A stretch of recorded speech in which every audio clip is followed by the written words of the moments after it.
సాయి గారు అయితే ప్రధానమంత్రి మోదీ ఒక ఫోన్ కాల్ చేస్తే యుద్ధం ఆగిపోతుంది. ఇది ఒక నమ్మకం ఆయన మీద, భారతదేశం మీద.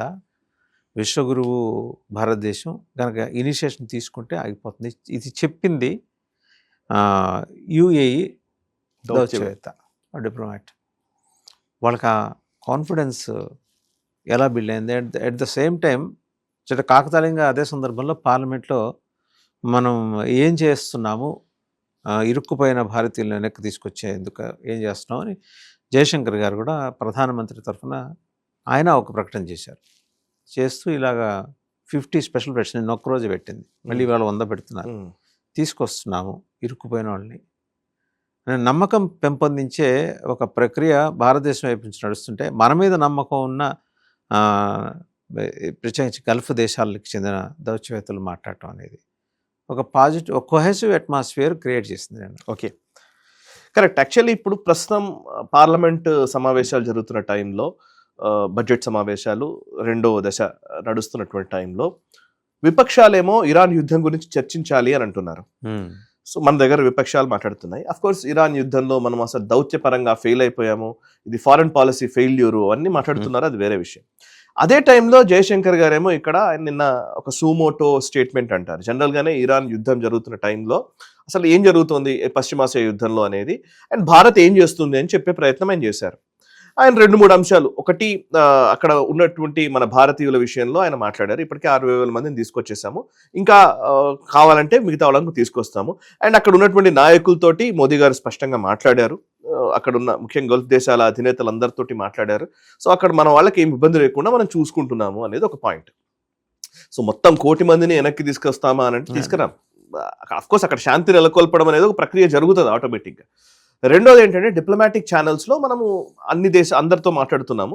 మనకేం ఒక వర్షన్లో ఉండాలనేది ఏం లేదు. మనం ఇంతకుముందు మాట్లాడినవే, వీళ్ళు ఇరాన్ వార్షిప్ని డిస్ట్రాయ్ చేసినటువంటి అంశాన్ని గురించి మాట్లాడిన సందర్భంలో మరి 11 వార్షిప్కి మనము రెఫ్యూజీ ఇచ్చాము వాళ్ళకి మనం అవకాశం ఇచ్చాము. వాళ్ళు అడిగారు మనని రెస్క్యూ చేయండి, మాకు రెఫ్యూజీ ఇవ్వండి అని అడిగారు, వాళ్ళని మనం రక్షించాము.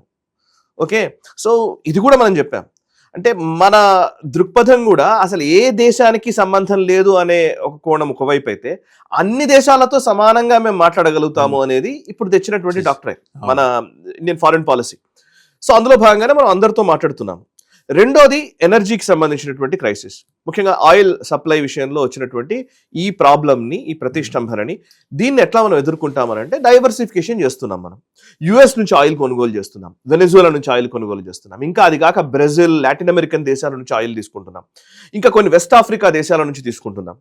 సో రకరకాల దేశాల నుంచి డైవర్సిఫికేషన్ జరుగుతోంది. ఒక 50% మనం హార్మోజ్ జలసంధి నుంచి ఆయిల్ ఇంపోర్ట్ చేసుకుంటాం కాబట్టి ఆ 50% మిగతా ఎక్కడి నుంచి తీసుకోవాలనే దాని మీద రష్యా నుంచి మేజర్గా మనం తీసుకుంటున్నాం. సో ఇట్లాంటి టైంలో డైవర్సిఫికేషన్ జరగబోతోంది. 50 రోజులకు సరిపడా మన దగ్గర ఆయిల్ రిజర్వ్స్ ఉన్నాయి. సో ఈ టైంలో మనకు మిగతా షిప్మెంట్స్ కూడా వస్తాయి. సో మనం అక్కడ ఏ ప్రాబ్లమ్స్ లేకుండా మనము ఒక ఆల్టర్నేట్ ప్లాన్స్ లో మనం పడిపోయాము, మనం ఆల్రెడీ దాంట్లో వర్క్ చేస్తున్నాం అనేది రెండోది. అండ్ జయశంకర్ గారు అందులోనే చెప్పిన మాట ఏంటంటే, మేము వినియోగదారులను దృష్టిలో ఉంచుకునే మేము మాట్లాడతామని అన్నారు. మేజర్ కన్స్యూమర్ మీద ఎఫెక్ట్ కాకుండా ఉండడం కోసమే మా ప్రయత్నం అంతా అనేది ఆయన చెప్పిన మాట.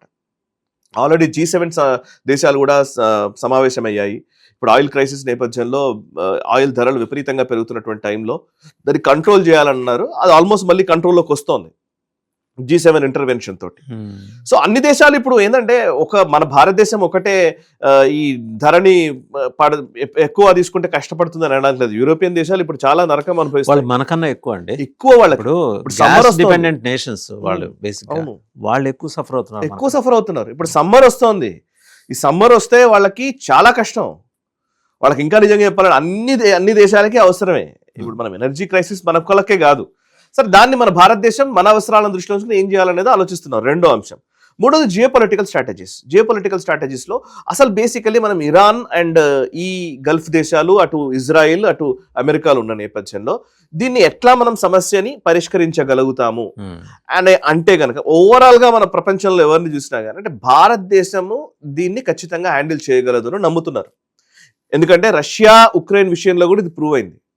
సరే, మొత్తానికి మనం చెప్పగానే అయిపోతుందనంటే, ఇప్పుడు లైక్ యుఏఈ అంబాసిడర్ అన్న మాట ఏంటంటే, హుస్సేన్ హసన్ మిర్జా ఆయన పేరు.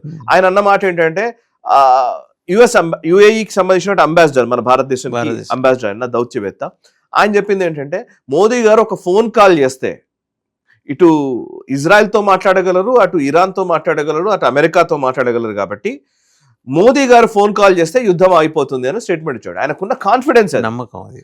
ఎందుకు ఆ కాన్ఫిడెన్స్ వచ్చి ఉంటుంది అని అడిగితే నాకు ఇంకొక లైన్ కూడా కనబడుతుంది. మీరు బ్రిక్స్ దేశాలు అంటాం మనం. బ్రిక్స్ దేశాలకు సంబంధించి అందులో మేజర్గా 5 దేశాలు Brazil, Russia, India, China, south Africa ఉన్నాయి కదా. ఈ బ్రిక్స్ ప్లస్ అయింది ఇది. మీరు ఇంతకు ముందంతా కేవలం 5 దేశాలు మాత్రమే ఉండేది. ఇప్పుడు దీంట్లో ఇరాన్ వచ్చింది, ఇండోనేషియా వచ్చింది, ఈజిప్ట్ వచ్చింది, ఈ దేశాలు కూడా వచ్చాయి. ఇండియా, యుఏఈ కూడా వచ్చింది 2024 తర్వాతనే యుఏఈ కూడా వచ్చింది. అంటే బ్రిక్స్ దేశాల జాబితాలోకి అటు యుఏఈ, ఇటు ఇరాన్ 2 దేశాలు ఉన్నాయి. సరే, అఫ్కోర్స్ ఇండోనేషియా మిగతా పక్కన పెడదాం. సో అంటే అర్థం ఏంటి అని అంటే కనుక ఇప్పుడు రష్యా, ఇండియా, బ్రెజిల్, చైనా, ఒకవేళ రష్యా, చైనా కీలకమైనటువంటి దేశాలు, అండ్ ఇటు ఇరాన్ కూడా ఈ మధ్య కాలంలో యాడ్ అయింది, అండ్ ఇటు యుఏఈ కూడా యాడ్ అవుతుంది. బ్రిక్స్ ప్లస్ దేశాలు అంటారు వీటిని. ఇప్పుడు 2024 తర్వాత నుంచే ఈ ప్రాసెస్ జరుగుతోంది, అక్సిషన్ ప్రాసెస్. సో ఇట్లాంటి టైంలో యుఏఈ అంబాసిడర్ ఇచ్చిన స్టేట్మెంట్ కి డెఫినెట్ గా వాల్యూ ఉంటుంది, ఖచ్చితంగా ఉంటుందండి. ఓకే. అండ్ ఇంకోటి, యుఏఈకి భారత్ కి మధ్య ఈ మధ్య కాలంలో బంధం దృఢంగా మారిపోయింది. ఓకే. సో ఇట్లాంటి టైంలో ఆయన ఇచ్చినటువంటి స్టేట్మెంట్ చాలా ఇంపార్టెంట్. మరొక వైపు ఇదే సమయంలో అటు గతంలో మనం చూసాం, భారతదేశం తలుచుకుంటే ఎటువంటి యుద్ధాన్నైనా ఆపగలదు అని ఇథియోపియాకి సంబంధించినటువంటి లీడర్ అన్నాడు. అటు ఆస్ట్రేలియన్ ప్రైమ్ మినిస్టర్ ఆయనైతే ఆల్బనీస్ అన్న మాట ఏంటంటే మోదీ ఇస్ ద బాస్ అన్నాడు. ఓకే, ఇవన్నీ స్టేట్మెంట్స్ ఉన్నాయి. మనం ఫారిన్ పాలసీలో ఫెయిల్ అయ్యామని మూర్ఖంగా మాట్లాడే వాళ్ళకి మనం చెప్పలేం, కానీ ఫారిన్ పాలసీలో ఫెయిల్ అయ్యామని అనే వాళ్ళకి ఇవి ఏం కనిపించవు. కానీ కార్యకారణ సంబంధం ఉంటుంది. ఆ లోపలికి వెళ్లకుండా పెరిఫెరల్ గా మాట్లాడేస్తే లోపల ఏం జరుగుతోంది అండ్ ఎక్కడ ఏం మాట్లాడాలి, ఎంత మాట్లాడాలి, అసలు ఏం మాట్లాడకూడదు, ఇవన్నీ దౌర్జన్యతలో ఉంటాయి. అవి తెలియకుండా మాట్లాడే వాళ్ళకి ఏం చెప్తాం. అండ్ ఇంకో ప్రాబ్లం ఏంటంటే జియోపాలిటిక్స్ ఎప్పుడు కూడా మనము కేవలము న్యూస్ పేపర్లలో వార్తల్ని చూసి డైనమిక్ గా ఉంటుంది జియోపాలిటిక్స్. అండ్ మళ్ళీ అందులో న్యూస్ పేపర్స్ లో వార్తల్ని, ముఖ్యంగా వెస్ట్రన్ మీడియా నుంచి వచ్చేటువంటి వార్తలను బేస్ చేసుకుని, అనాలిసిస్ ని బేస్ చేసుకుని మనం జియోపాలిటిక్స్ అనలైజ్ చేద్దాం అనుకుంటే పొరపాటు. వై? బికాస్ ఇప్పుడు వెస్ట్రన్ మీడియాని మీరు అబ్జర్వ్ చేయండి. వాషింగ్టన్ పోస్ట్లు, వాల్ స్ట్రీట్ జర్నల్, బీబీసీలు, లేకపోతే రాయిటర్స్, వెరీ బయాస్డ్, సిఎన్ఎన్, ఇవన్నీ ఏంటంటే ఆ వెస్ట్రన్ హెజమనస్ ధోరణి, ఆ వెస్ట్రన్ దేశాల ఆధిపత్యపు ధోరణిని మాత్రమే వాళ్ళు ప్రచారం చేయాలనుకుంటారు. వాళ్ళకు ఇంకో దేశం ఏ న్యూస్ ఐటమ్ ప్రజెంట్ చేసినా అంతర్లీనంగా అది ఉంటుంది, అదే ఉంటుంది. ఎందుకంటే వాళ్ళకి రేసిస్ట్ భావజాలం, అది సంవత్సరాలుగా. సో వాళ్ళ అనాలిసిస్ ని బేస్ చేసుకుని మన దేశం నాశనం అయిపోతుంది అని అంటే అంతకంటే పొరపాటు లేదు. అలా అనగలిగిన వాళ్ళు లెఫ్టిస్టులు. ఎగ్జాక్ట్లీ. లెఫ్టిస్ట్ లో కూడా 2 రకాలు వచ్చారు. నియో లెఫ్టిస్టులు, ఓల్డ్ లెఫ్టిస్టులు ఇద్దరు ఉన్నారు ఇందులో. ఇప్పుడు మీరు చిన్న లాజిక్ అండి, రష్యా యుక్రెయిన్ యుద్ధం జరుగుతుంది. ఓకే, పాతకాలపు లెఫ్టిస్టులు రష్యా అమెరికాతో యుద్ధం అంటే రష్యా వైపే మాట్లాడతారు, పాత కమ్యూనిస్టులు అందరూ కూడా. ఎందుకంటే బికాస్ రష్యా అనేదే కమ్యూనిస్ట్ దేశం కాబట్టి. చైనా, రష్యా ఈ 2 వచ్చాయంటే కనుక ఇటువైపు స్టాండ్ తీసుకుంటారు, అమెరికాకు వ్యతిరేకంగా స్టాండ్ తీసుకుంటారు.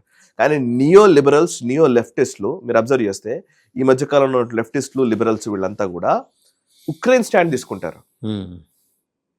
ఇది చాలా ఇంపార్టెంట్ అంశం. ఇది ఎందుకు యుక్రెయిన్ స్టాండ్ తీసుకుంటారంటే వీళ్ళందరూ కూడా నిజానికి ఏ పాతకాలపు లెఫ్టిస్టులు ఉన్నారు సార్. ఇప్పుడు పుచ్చలపల్లి సుందరయ్య స్కూల్లో ఉన్నటువంటి వాళ్ళు కానీ, చంద్రరాజేశ్వరరావు గారి స్కూల్లో ఉన్న వాళ్ళు కానీ, కమ్యూనిస్ట్ లీడర్స్, పాతకాలపు కమ్యూనిస్ట్ లీడర్లు అందరూ కూడా వాళ్ళ భావజాలం ఎలా ఉంటుంది అంటే వాళ్ళు ఏం సంప్రదాయాలకు వ్యతిరేకంగా కూడా ఉండరు. మీరు అబ్జర్వ్ చేస్తే వాళ్ళు ఏమి ఫండమెంటల్ దానికి ఏం అంత ఘోరంగా ఏం బిహేవ్ చేయరు.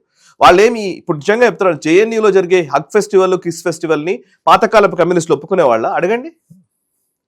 రంగనాయకమ్మ గారు ఒప్పుకుంటారా ఇప్పుడు నిజంగా ఇవన్నీ? ఒప్పుకోరు. పాతకాలపు కమ్యూనిస్టులు ఈ కిస్ ఫెస్టివల్ అని, ఈ హగ్ ఫెస్టివల్ అని, LGBTQ పేరిట జరుగుతున్నటువంటి విధ్వంసాన్ని, అంటే కుటుంబాలని ధ్వంసం చేసేటువంటి ఒక పైశాచిక ఆనందాన్ని, పర్వర్షన్ని యాక్సెప్ట్ చేస్తారు. వ్యతిరేకంగా ఉండే వాటిని ఒప్పుకోరు. కానీ ఇప్పుడు అమెరికన్ సొసైటీలో ఉన్నటువంటి లెఫ్టిస్ట్లే వాటిని ప్రమోట్ చేస్తున్నది. LGBTQ మూవ్మెంట్స్ ని ప్రమోట్ చేస్తున్నది వాళ్ళే, లిబరల్ థాట్ ప్రాసెస్ ని ప్రమోట్ చేస్తున్నది వాళ్ళే. ఓకే, యుక్రెయిన్ ని సపోర్ట్ చేస్తున్నది వాళ్ళే. సో అంటే లెఫ్టిస్ట్ లో కూడా నియో లెఫ్టిస్టులు పాత లెఫ్టిస్టులు ఉన్నారు. అదే సో అందుకే అంటున్నాను ఈ కాలపు ఈ వాషింగ్టన్ పోస్టులు వాల్ స్ట్రీట్ జర్నల్లు చేసేటువంటి వోక్ కల్చర్ వోక్ విధానాల్ని ఆ నియో లెఫ్టిస్టులు ప్రచారం చేస్తున్నారు.